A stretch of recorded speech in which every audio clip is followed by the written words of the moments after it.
Hello friends, myself Rahul and welcome to our YouTube channel Fun with Biology.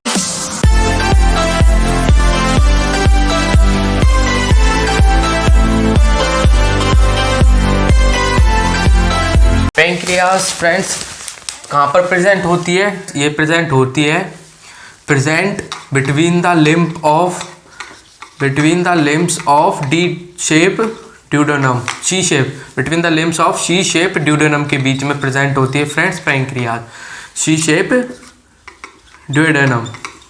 अब ये friends कहाँ पर होती है? ये है हमारी सी शेप ड्यूडेनम, इसके बीच में प्रेजेंट होती है फ्रेंड्स। ये ग्रीन कलर में देख रहे हो ना, अब ये पेंक्रियास है। जो पेंक्रियास है फ्रेंड्स, ये एक हमारी हेट्रोक्राइन ग्लैंड है। हेट्रोक्राइन से मतलब हमारा क्या है फ्रेंड्स? हेट्रोक्राइन से फ्रेंड्स ग्लैंड्स 3 टाइप्स की होती हैं। एक तो exocrine, endocrine and then third one heterocrine. जो एक्सोक्राइन ग्लैंड्स होती हैं फ्रेंड्स, उसमें डक्ट्स होती हैं और वो रिलीज करती है एंजाइम्स को थ्रू द डक्ट। बट जो एंडोक्राइन ग्लैंड्स होती हैं वे डक्टलेस होती हैं, वे रिलीज करती है हार्मोन सीधा ब्लड में। और जो हमारी थर्ड वन लास्ट वन है हेट्रोक्राइन ग्लैंड, जो कि हमारी पेंक्रियास है, ये हेट्रोक्राइन दोनों ही होती हैं। इसमें दोनों पार्ट होते हैं ग्लैंड्स के, एक्सोक्राइन वाला पार्ट भी और एंडोक्राइन वाला पार्ट भी। अब हम पहले बात करते हैं फ्रेंड्स पेंक्रियास के एक्सोक्राइन वाले पार्ट को। पहले बात करते हैं हम पहले एक्सोक्राइन वाले पार्ट को। एक्सोक्राइन वाला पार्ट जो है पेंक्रियास का फ्रेंड्स, वो मिलकर बना होता है एसिनी सेल से। इसकी यूनिट क्या होती है? एसिनी सेल्स। यूनिट होती है एसिनी सेल्स, एसिनी सेल्स। और जो कि किस लिए रेस्पॉन्सिबल होती है? ये एक्सोक्राइन वाला पार्ट जो पेंक्रियास का रेस्पॉन्सिबल होता है फ्रेंड्स, वो होता है रेस्पॉन्सिबल पैंक्रियाटिक जूस रिलीज करने के लिए। रिलीज करता है pancreatic juice, pancreatic juice release करता है फ्रेंड्स एक्सोक्राइन वाला पार्ट पेंक्रियास का। और टोटल ऑफ ये सीक्रेट करती है total 99% of secretion of total pancreas का। मतलब पेंक्रियास में जितना भी कुछ निकलता है ना, उसका 99% पैंक्रियाटिक जूस होता है उसमें, जो कि रिलीज होता है एक्सोक्राइन वाले पार्ट्स के। 99% ऑफ टोटल सीक्रेशन। अब हम बात करते हैं फ्रेंड्स सेकंड, एंडोक्राइन वाला पार्ट कौन सा होता है पेंक्रियास का? इस एंडोक्राइन वाला पार्ट जो होता है वो फ्रेंड्स, एंडोक्राइन वाला पार्ट जो होता है वो मिलकर बना होता है यूनिट सेल्स स्लेट्स ऑफ लैंगरेंज से मिलकर बना हुआ होता है। स्लेट्स ऑफ लैंगरेंज जो किसके लिए रिस्पॉन्सिबल होता है? वो रिस्पॉन्सिबल होता है रिलीज करने के लिए हार्मोन रिलीज करता है हार्मोन रिलीज करता है। अब रिमेनिंग कितना परसेंट बचा फिर दोस्तों? इसमें टोटल पेंक्रियास के सीक्रेशन का 100% में, तो अगर 99% निकाल दें, 99% तो वो उसमें पेंक्रियाटिक जूस होता है टोटल सीक्रेशन ऑफ पेंक्रियास के, और रिमेनिंग 1% होते हैं उनमें हार्मोन्स। अब हम बात करेंगे पेंक्रियास के डक्ट की। पेंक्रियास की डक्ट 2 टाइप्स से मिलकर बनी होती है। पेंक्रियास में 2 टाइप्स की डक्ट प्रेजेंट होती हैं। फर्स्ट होती है ये हमारी ब्लू वाली, ये होती है हमारी first duct of Santorini.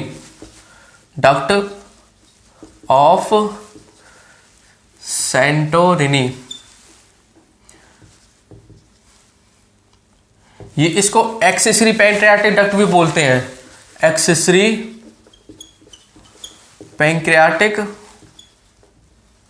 Duct जो रिलीज करती है सोडियम हाइड्रोकार्बोनेट। ये इसका फंक्शन सिर्फ यही होता है, रिलीज करती है सिर्फ सोडियम हाइड्रोकार्बोनेट। ये रिलीज करती है सोडियम NaHCO3। अभी NaHCO3 का फंक्शन क्या होता है?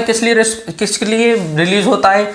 जैसे कि आपको पता है कि स्टमक से हमारा फूड आता है वो हाईली एसिडिक होता है, उसका पीएच होता है 1.5 से 3.5 तक। अब इतने ज़्यादा पीएच वाला फूड अगर मटेरियल हमारे ड्यूडेनम में आएगा तो वो हाईली एसिडिक होता है, वो तो ड्यूडेनम की लेयर को, इनर वाली लेयर को गला देगा। तो उसके बचने के लिए ये सोडियम हाइड्रोकार्बोनेट रिलीज करती है डक्ट ऑफ सेंटोरिनी, जो कि मेंटेन करता है pH, alkaline pH of duodenum. Maintain alkaline pH of duodenum. अब वहाँ पे तो स्टमक में तो फ्रेंड्स वो 1 से 3 mm की लेयर म्यूकस की निकाल दी थी गॉबलेट सेल्स, उस जिससे कि वो वहाँ पे तो बच जाता, HCl से प्रोटेक्ट हो जाती थी हमारा स्टमक। पर यहाँ पे किससे प्रोटेक्ट है, यहाँ पे तो इतना सारा म्यूकस निकल नहीं सकता, तो इसलिए यहाँ पे सोडियम बाइकार्बोनेट्स हाइड्रोकार्बोनेट्स निकलते हैं, जो कि निकालती है डक्ट ऑफ सेंटोरिनी और पेंक्रियास की, जो कि मेंटेन करती है पी मतलब एसिडिक से बेसिक बनाती है, एल्कलाइन बनाती है, maintain alkaline pH of duodenum. और इसमें यही मदद नहीं करती, यहीं से ही सोडियम हाइड्रोकार्बोनेट नहीं निकलता। इसमें फ्रेंड हमारा लिवर भी बाइल जूस में भी उसमें ऑर्गेनिक सॉल्ट्स होते हैं जिसमें सोडियम बाइकार्बोनेट्स मिले निकलता है, वो भी ड्यूडेनम के पीएच को मेंटेन करने के लिए हेल्प करता है। और हमारे ड्यूडेनम में जैसा कि आपको पता है ड्यूडेनम की सब म्यूकोसा में ब्रूनर्स ग्लैंड्स होती हैं, वो भी सोडियम बाइकार्बोनेट निकालती है, वो भी हेल्प करता है ड्यूडेनम के पीएच को मेंटेन करने के लिए, क्योंकि जो फूड आता है हमारा स्टमक से वो हाईली एसिडिक होता है, 1.5 से 3.5 बहुत ही ज़्यादा एसिडिक। अगर उसमें इतना एसिडिक होता है फ्रेंड्स, अगर उसमें आप हाथ भी डालोगे तो आपकी उंगली तक जो खाल है, उंगली की खाल वो भी गल जाएगी। तो उसको मेंटेन करने के लिए पीएच को, अब जो ये पीएच होता है हमारे ड्यूडेनम में इंटेस्टाइन में, ये पीएच होता है फ्रेंड्स 7.8। कितना फर्क है, इसका पीएच होता है फ्रेंड्स 7.8 और जो स्टमक से फूड आता है उसका पीएच होता है मान लो 2.0। अब 2.0 से 7.8 लाने के लिए तो सभी को हेल्प करनी पड़ेगी। इसमें हेल्प करता है पेंक्रियाज भी हेल्प करता है, जिसकी duct of Santorini sodium bicarbonate निकालती है। और हमारा लिवर, यहाँ पे फ्रेंड्स लिवर होता है, लिवर भी बाइल जूस निकालता है जिसमें इनऑर्गेनिक सॉल्ट्स होते हैं, उसमें भी सोडियम हाइड्रोकार्बोनेट निकलता है। और यहाँ तक कि ड्यूडेनम की सब म्यूकोसा में जो ब्रूनर्स ग्लैंड है वो भी सोडियम हाइड्रोकार्बोनेट निकालती है। अब ये तीनों जगह से सोडियम हाइड्रोकार्बोनेट निकलता है फ्रेंड्स। एल्कलाइन फ्लोरा है, ये मेंटेन करता है पीएच ऑफ ड्यूडेनम, मतलब एसिडिक मीडियम को एल्कलाइन मीडियम में कन्वर्ट करता है, मतलब 2.0 एसिडिक मीडियम ऑफ फूड को 7.8 मीडियम में कन्वर्ट करता है, एल्कलाइन मीडियम में। ये तो बात होगी फ्रेंड्स हमारी डक्ट ऑफ सेंटोरिनी। अब एक डक्ट और होती है प्रेजेंट, जो कि पेंक्रियाज की, ये हमारा पेंक्रियाज है ग्रीन वाला, ये आप देख रहे हैं पेंक्रियाज, जैसे कि आपको पता ही है पेंक्रियाज। अब इसकी एक और डक्ट होती है जिसको हम कहते हैं डक्ट ऑफ विल्सन। ये होती है हमारी डक्ट ऑफ विल्सन,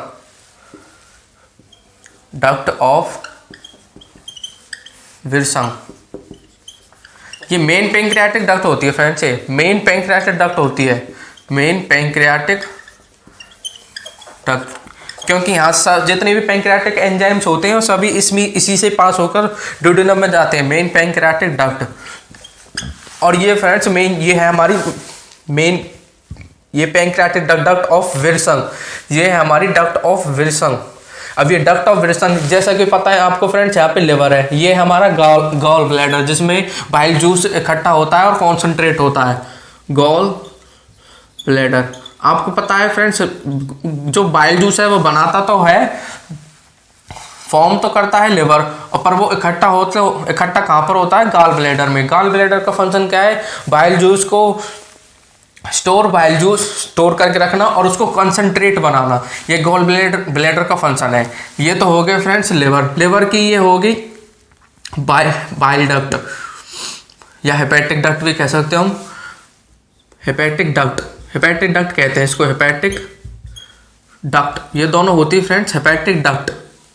अब ये दोनों हेपेटिक डक्ट मिलकर बनाती है कॉमन बाइल डक्ट, ये हमारी हो गई common bile duct, common bile duct. अब ये कॉमन बाइल डक्ट और ये गॉल ब्लैडर की डक्ट, इसको डक्ट कहते हैं फ्रेंड्स सिस्टिक डक्ट, ये होती है हमारी सिस्टिक डक्ट। अब ये कॉमन बाइल डक्ट और सिस्टिक डक्ट मिलकर बनाती है friends common hepatic duct. Common bile duct और सिस्टिक डक्ट मिलकर बनाती है हमारी, सॉरी फ्रेंड्स ये कॉमन बाइल डक्ट नहीं है, कॉमन हेपेटिक डक्ट है, कॉमन हेपेटिक डक्ट। अब कॉमन हेपेटिक डक्ट और सिस्टिक डक्ट मिलकर बनाती है कॉमन बाइल डक्ट, ये बनाती है दोनों मिलकर कॉमन बाइल डक्ट। अब ये कॉमन बाइल डक्ट जब ये पेंक्रियास के यहाँ से निकलती है, पेंक्रियास की विल्सन डक्ट के साथ मिलकर हेपेटो पेंक्रियाटिक डक्ट बनाती है, ये बनाती है डक्ट ऑफ विल्सन से पेंक्रियास की विल्सन डक्ट के साथ मिलकर ये बनाती हैं हेपेटो पैंक्रियाटिक डक्ट। ये होती है हमारी हेपेटो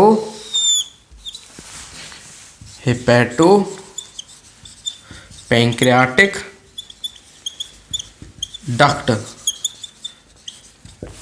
और इसकी ओपनिंग को कहते हैं फ्रेंड्स हेपेटो, जो कि यहाँ पे ये एम्पुल ऑफ वेटर होता है फ्रेंड्स, एम्पुल ऑफ वेटर, और बाहर सा होता है, इसको कहते हैं एम्पुल ऑफ वेटर।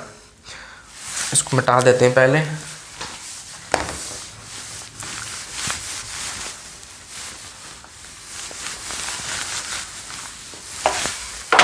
अब लिखते हैं, ये होता है ampulla of waiter, ampulla of waiter.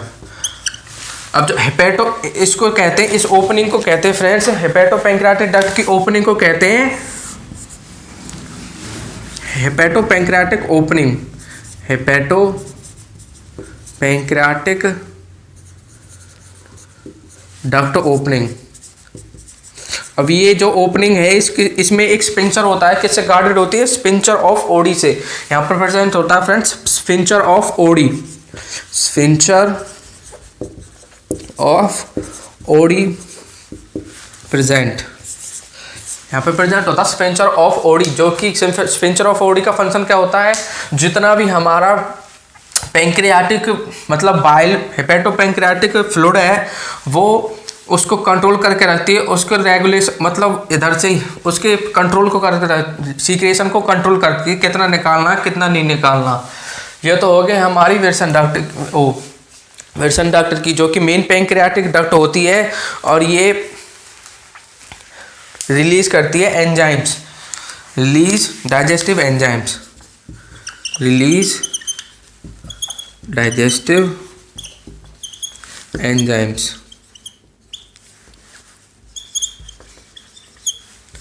अब हम बात करते हैं फ्रेंड्स जो हमारा पैंक्रियाटिक जूस है वो किन किन चीज़ों से निकलता, किन किन चीज़ों से मिलकर बनता है, कौन कौन से एंजाइम्स होती हैं, कितना पीएच होता है और कितना निकलता है पर डे में। ये तो आपने देख लिया कि फ्रेंड्स यहाँ तो होता है लिवर से ये होगी कॉमन नहीं, लिवर से होती है हेपेटिक डक्ट। ये दोनों है फ्रेंड्स हेपेटिक डक्ट। अब ये दोनों साथ मिलकर बनाती है कॉमन हेपेटिक डक्ट। अब जैसे लिवर से जो बाइल जूस होता है वो कहाँ पे स्टोर होता है? गॉल ब्लैडर में। गॉल ब्लैडर का फंक्शन क्या होता है? बाइल जूस को कंसंट्रेट करना और उसको स्टोर करके रखना। अब गॉल ब्लैडर की जो ये डक्ट है इसको कहते हैं सिस्टिक डक्ट। अब इस सिस्टिक डक्ट और कॉमन हेपेटिक डक्ट दोनों मिलकर बनाती है कॉमन बाइल डक्ट। अब कॉमन बाइल डक्ट पैंक्रियास में आके पैंक्रियास की विल्सन डक्ट के मिलकर बनाती हैं हेपेटो पैंक्रियाटिक डक्ट, जिससे कि हमारा बाइल जूस और पैंक्रियाटिक एंजाइम्स पैंक्रियाटिक जूस दोनों एक साथ जाते हैं किसके थ्रू?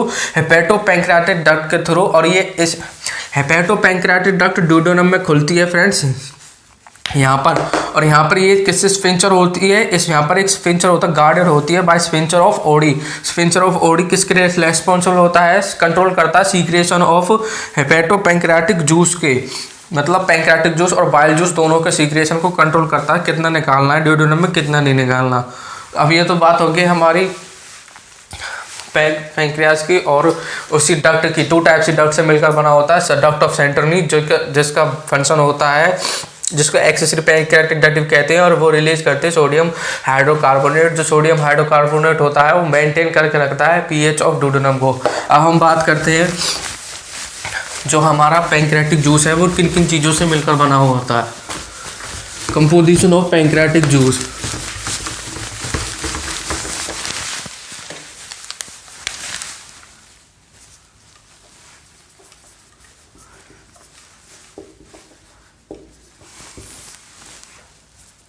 पैंक्रियाटिक जूस होता है फ्रेंड्स वो रिलीज होता है 1.2 लीटर पर डे, और इसका पीएच होता है पीएच 7.8 पीएच का 7.8 होता है। और इसमें एंजाइम्स कौन के? इसमें ऑल डाइजेस्टिव एंजाइम्स प्रेजेंट होते हैं, हैव ऑल डाइजेस्टिव एंजाइम्स, मतलब हमारे खाने को पचाने के लिए जितने भी एंजाइम्स की जितने भी एंजाइम्स की ज़रूरत पड़ती है वो सभी इसमें होते हैं। ये ऑल डाइजेस्टिव एंजाइम्स प्रेजेंट होते हैं। ये कंप्लीट डाइजेस्टिव जूस होता है, हैव ऑल डाइजेस्टिव एंजाइम्स और इसको कंप्लीट डाइजेस्टिव जूस भी कह सकते हैं, complete digestive juice, digestive juice. इसमें क्या क्या होता है, प्रोटीन डाइजेस्टिव एंजाइम्स भी होते हैं, protein digestive enzymes, proteins digestive enzymes भी प्रेजेंट्स होते हैं इसमें। और इसमें friends nucleic acid digestive enzymes भी प्रेजेंट होते हैं, न्यूक्लिक एसिड्स डाइजेस्टिव एंजाइम्स भी प्रेजेंट होते हैं। और इसमें स्टार्च डाइजेस्टिव एंजाइम्स भी प्रेजेंट होते हैं, स्टार्च डाइजेस्टिव एंजाइम्स और फैट डाइजेस्टिव एंजाइम्स भी प्रेजेंट होते हैं। मतलब हमारे जितने भी हमारे 4 टाइप्स के कंपोनेंट्स होते हैं ना फूड के, उन सभी को डाइजेस्ट करने के लिए जितने भी एंजाइम्स की हमें ज़रूरत पड़ती है वो सभी कंप्लीट डाइजेस्टिव एंजाइम्स प्रेजेंट होते हैं, इसीलिए इसको कंप्लीट डाइजेस्टिव जूस भी कहा जाता है। फैट डाइजेस्टिव एंजाइम्स प्रेजेंट होते हैं इसमें। आगे पढ़ेंगे हम कौन कौन से फैट डाइजेशन और एब्जॉर्प्शन में एक एक करके सभी के। अब हम बात करते हैं, ये तो हमारी बात होगी फ्रेंड्स एक्सोक्राइन वाले पार्ट की और हमारे पैंक्रियाज के। अब हम बात करते हैं एंडोक्राइन वाला पार्ट की, पैंक्रियाज के। एंडोक्राइन वाला पार्ट है जो हमारा पैंक्रियाज का, वो किससे मिलकर बना होता है, स्लेट्स ऑफ लैंगरेंज से, स्लेट्स ऑफ लैंगरहैंस। अब हम उसके डायग्राम को बना के समझाते हैं फ्रेंड्स। जैसे कि आपको पता है जो कि हार्मोन्स हैं सीधा ब्लड्स में रिलीज होते हैं, तो यहाँ पे ब्लड वेसल्स का भी होना ज़रूरी है फ्रेंड्स। ये हो गए हमारे ब्लड वेसल्स, ब्लड वेसल्स।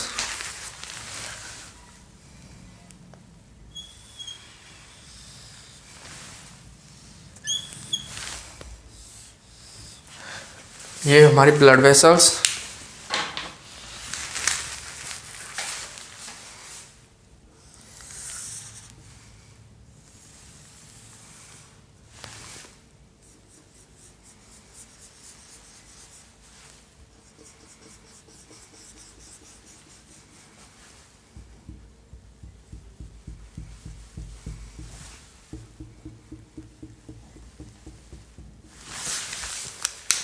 ये अल्फा सेल, आगे समझाएंगे अभी अल्फा सेल क्या होती हैं।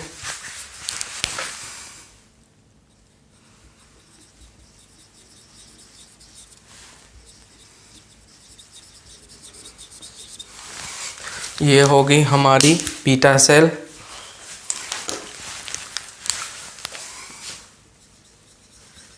और जो ग्रीन कलर से है ना फ्रेंड्स, ये होगी हमारी डेल्टा सेल। अब हम एक एक करके बात करेंगे इनकी। ये तो रेड से, ये तो है हमारे ब्लड वेसल्स, क्योंकि हमारा जो हार्मोन्स निकलता है स्लेट्स ऑफ लैंगरेंज से, वो सीधा ब्लड में जाके मिलता है ना, हार्मोन सीधा ब्लड में रिलीज होते हैं, तो ये हो गए हमारे ब्लड वेसल्स। ब्लड वेसल्स जाते हैं कैपिलरीज। तो अल्फा सेल्स के बारे में बात करते हैं हम।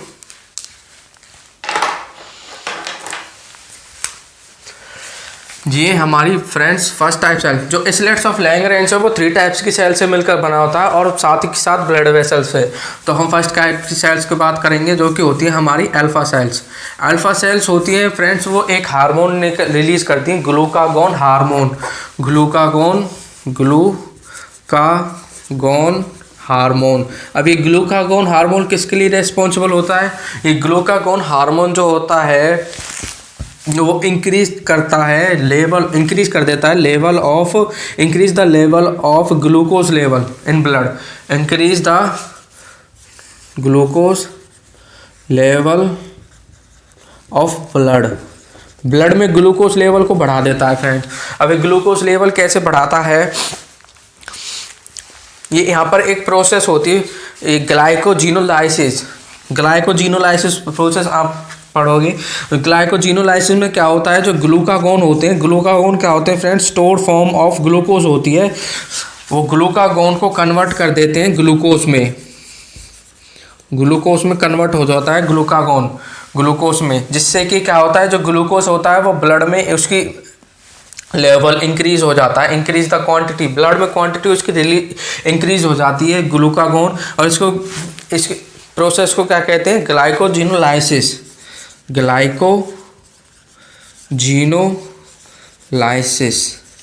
ये प्रोसेस होती है ग्लाइकोजिनोलाइसिस। अब शुरू से समझो। अल्फा सेल्स जो होती हैं वो एक हार्मोन रिलीज करती हैं, ग्लूकागोन हार्मोन। अब ग्लूकागोन हार्मोन क्या करता है, ग्लूकागोन हार्मोन रिस्पॉन्सिबल होता है ग्लाइकोजिनोलाइसिस करने के लिए। अब ग्लाइकोजिनोलाइसिस में क्या होता है, जो ग्लाइकोजन होता है, ग्लाइकोजन क्या होता है, स्टोर्ड फॉर्म ऑफ ग्लूकोज होती है। ग्लाइकोजन कन्वर्ट हो जाता है ग्लूकोज में, जिससे कि क्या होता है, इंक्रीज द ग्लूकोज, मतलब हमारे ब्लड में ग्लूकोज का लेवल इंक्रीज हो जाता है तेजी से। और इस पूरी कंडीशन को क्या कहते हैं, जिसमें हमारा ग्लूकोज लेवल इंक्रीज हो जाता है ब्लड में, इस कंडीशन को कहते हैं, एक कंडीशन पैदा करता है फ्रेंड्स ये अल्फा सेल, वो होती है हाइपर ग्लाइसेमिक, जिससे कि एक कंडीशन पैदा हो जाती है हाइपर ग्लाइसेमिक। हाइपर माने कि ज़्यादा, ग्लाइसेमिक यानी कि presence of glucose in blood, hyperglycemic condition पे हो जाती है फ्रेंड्स यहाँ पे। जो कि कौन करता है, हमारा ग्लूकागोन हार्मोन, किसकी मदद से, ग्लाइकोजिनोलाइसिस की प्रोसेस की मदद से, जो ग्लाइकोजन को ग्लूकोज में कन्वर्ट करता है, जो कि ग्लूकोज की मात्रा फिर ब्लड में हमारे में इंक्रीज हो जाती है, और इस कंडीशन को क्या कहते हैं, हाइपर ग्लाइसेमिक। अब हम नेक्स्ट बात करेंगे बीटा सेल्स की। जो बीटा सेल्स होती हैं, ये हमारी बीटा सेल्स। अभी बीटा सेल्स क्या करती हैं, बीटा सेल्स रिलीज करती हैं एक हार्मोन, इंसुलिन, आपने सुना होगा इंसुलिन हार्मोन क्या करता है, इंसुलिन हार्मोन जब रिलीज होता है तो ये ग्लूकोज की परमिएबिलिटी, मतलब मसल्स सेल्स की परमिएबिलिटी को इंक्रीज कर देता है, increase permeability of cells for glucose के लिए। अब वो सेल्स कौन सी होती हैं, permeability of cells, skeletal muscles and hepatocytic cells की, ये कर देता है इंक्रीज द परमिएबिलिटी से मतलब है कि जो हमारी सेल्स होती हैं वो ग्लूकोज को अपने अंदर आने देती हैं, परमिएबिलिटी इंक्रीज कर देता है, increase the permeability of glucose in cells. अब वो सेल्स कौन कौन सी होती हैं, वो सेल्स होती हैं फ्रेंड्स स्केलेटल मसल्स और एंड हेपेटोसाइटिक सेल्स, यानी कि हमारे लिवर वाली सेल्स, हेपेटोसाइटिक सेल्स की परमिएबिलिटी को इंक्रीज कर देता है इंसुलिन, जिससे कि क्या होता है, ग्लूकोज को ये सेल्स एब्जॉर्ब कर लेती हैं अपने अंदर और इसको एनर्जी बनाने के लिए यूज़ कर लेती हैं। और जो ग्लूकोज उनके अंदर रह जाता है उसको वो स्टोर कर लेती हैं किसकी फॉर्म में, ग्लाइकोजन के फॉर्म में। और इसको इस प्रोसेस, यहाँ पर एक प्रोसेस होती है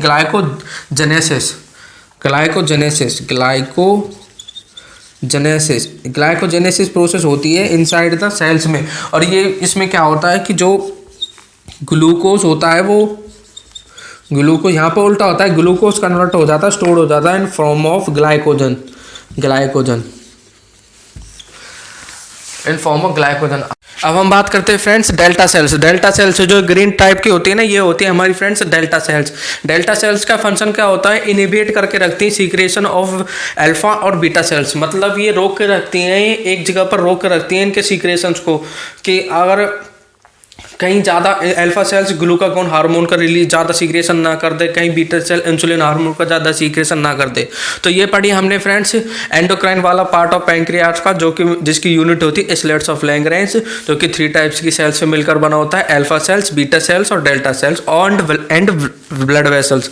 अल्फा सेल्स जो होती हैं वो ग्लूकागोन हार्मोन रिलीज करती हैं, जो कौन सी प्रोसेस करता है, ग्लाइकोजिनोल, जिसमें कौन सी प्रोसेस होती है, ग्लाइकोजिनोलाइसिस में क्या होता है फ्रेंड्स, ग्लाइकोजिनोलाइसिस में जो स्टोर फॉर्म ऑफ ग्लूकोज की है ग्लाइकोजन, वो कन्वर्ट हो जाता है ग्लूकोज में, जिससे कि और वो ग्लूकोज ब्लड में मिल जाता है और ब्लड में लेवल इंक्रीज हो जाता है ग्लूकोज का, जिससे कि कौन सी कंडीशन पैदा होती है, हाइपरग्लिसेमिक। अब बीटा सेल्स सेकंड टाइप्स की होती हैं हमारे स्लेट्स ऑफ लैंगरेंज की। बीटा सेल्स में क्या होता है, बीटा सेल्स से रिलीज करती है इंसुलिन हार्मोन, जो किसके लिए रेस्पॉन्सिबल होता है, वो रिस्पॉन्सिबल होता है मतलब हमारी स्केलेटल मसल्स और हेपेटोसाइटिक सेल्स यानी कि लिवर की सेल्स को में एक रिसेप्टर्स प्रेजेंट होते हैं, इंसुलिन रिसेप्टर्स, वहाँ पर जाके बाइंड हो जाती है और इंक्रीज कर देती है उनकी परमेबिलिटी, किसके लिए, ग्लूकोज के लिए, जिससे कि हमारे ब्लड में से ग्लूकोज उन सेल्स के भीतर चला जाता है और ग्लाइकोजेनेसिस हो जाती है। और वो ग्लूकोज किसके लिए किसके लिए, मतलब हमारे सेल्स में किसके लिए काम आता है, एक तो एनर्जी बनाने के लिए, और जो रिमेनिंग जो बच जाता है उसमें उसकी ग्लाइकोजेनेसिस प्रोसेस हो जाती है, मतलब ग्लूकोज कन्वर्ट हो जाता है स्टोर फॉर्म में, ग्लाइकोजन के स्टोर फॉर्म में ग्लूकोज स्टोर हो जाता है। और जब हमारी ब्लड में से ग्लूकोज का लेवल कम हो जाता है, और इस कंडीशन कौन सी कहते हैं, हाइपोग्लिसेमिक। अब इन दोनों को कंट्रोल करता है हमारा डेल्टा सेल, जो इनिबिट करके रखता है सीक्रेशन ऑफ अल्फा और बीटा। ये तो हमने पढ़ा फ्रेंड्स पेंक्रियास के बारे में। आगे हम पढ़ेंगे फ्रेंड्स हमारी बिगेस्ट डाइजेस्टिव ग्लैंड जो कौन सी है, लिवर के बारे में। Thank you friends.